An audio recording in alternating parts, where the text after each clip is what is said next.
Assalamu alaikum wa rahmatullahi wa barakatuh. Alors, petite vidéo au sujet du paradoxe de la pierre divine. Donc, on va écouter le mec et puis je vais réagir à la fin si le créateur le veut. Alors dans cette vidéo, on va s'intéresser à un paradoxe assez intéressant. Le paradoxe de la pierre, c'est une question philosophique qui explore la notion d'omnipotence, et plus précisément la capacité de Dieu à tout accomplir. On peut le formuler comme ça.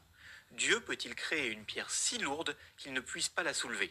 Et même si on n'est pas croyant, je trouve que le paradoxe reste assez intéressant pour voir les problèmes de la toute-puissance. Parce que si on répond par oui à la question, alors cela signifie qu'il existe une chose que Dieu ne peut pas faire. Il ne peut pas soulever cette pierre qui est trop lourde.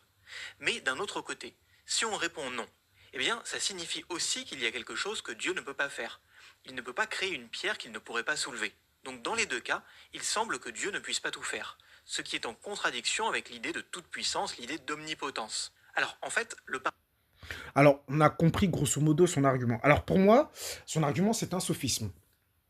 Et je voudrais faire une petite parenthèse parce que j'entends beaucoup ça sur les débats entre athées et chrétiens, musulmans, etc., etc.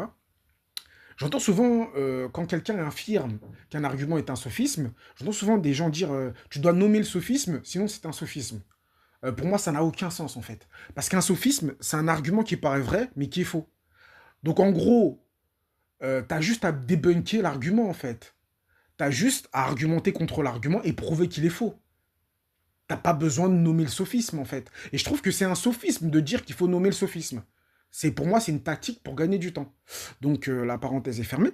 Donc pour moi, c'est un sophisme, cet argument du paradoxe de la pierre divine, parce qu'en fait, tout dépend des définitions que tu prends.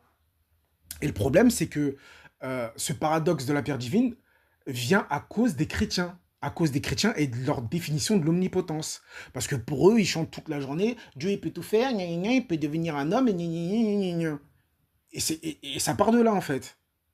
Et donc, si tu prends la définition d'omnipotence du dictionnaire Larousse et du dictionnaire Robert, c'est la toute-puissance. Et si tu prends la définition de toute-puissance du dictionnaire CNRTL, eh ben, c'est qu'il a toute puissance sur sa création. Et donc, en gros, si tu prends ces définitions-là et que tu poses la question, en gros, le paradoxe, c'est quoi la question? C'est est-ce qu'un Dieu omnipotent peut ne pas être omnipotent? Et s'il peut pas être omnipotent, c'est qu'il n'est pas Dieu. En gros, c'est ça l'argument. C'est un sophisme pur. Ça n'a aucun sens. C'est en gros, c'est est-ce qu'un Dieu omnipotent peut être malade? S'il peut pas être malade, eh ben, ça veut dire qu'il n'est pas omnipotent, donc il n'est pas Dieu. Ça n'a strictement aucun sens. Aucun sens. C'est-à-dire que on peut reformuler la question. Est-ce que Dieu tout-puissant peut être à la fois pas tout-puissant? S'il ne peut pas être tout-puissant, ben il est pas tout-puissant. S'il ne peut pas être à la fois pas tout-puissant, non, non, je reformule. Est-ce qu'un Dieu tout-puissant peut être impuissant? Eh bien, s'il peut pas être impuissant, c'est qu'il n'est pas tout-puissant. Vous voyez le raisonnement tordu, en fait, c'est un pur sophisme. Cette question n'a aucun sens, selon moi. Et en fait, il se base sur une définition pour pouvoir faire leur sophisme. La définition de Dieu peut tout faire. Dieu peut tout faire, et c'est la définition, je suis désolé, des chrétiens.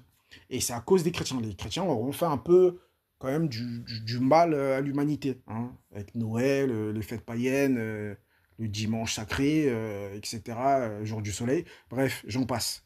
Donc voilà, c'était ce que je voulais dire sur ce faux dilemme, faux paradoxe, qui est un pur sophisme.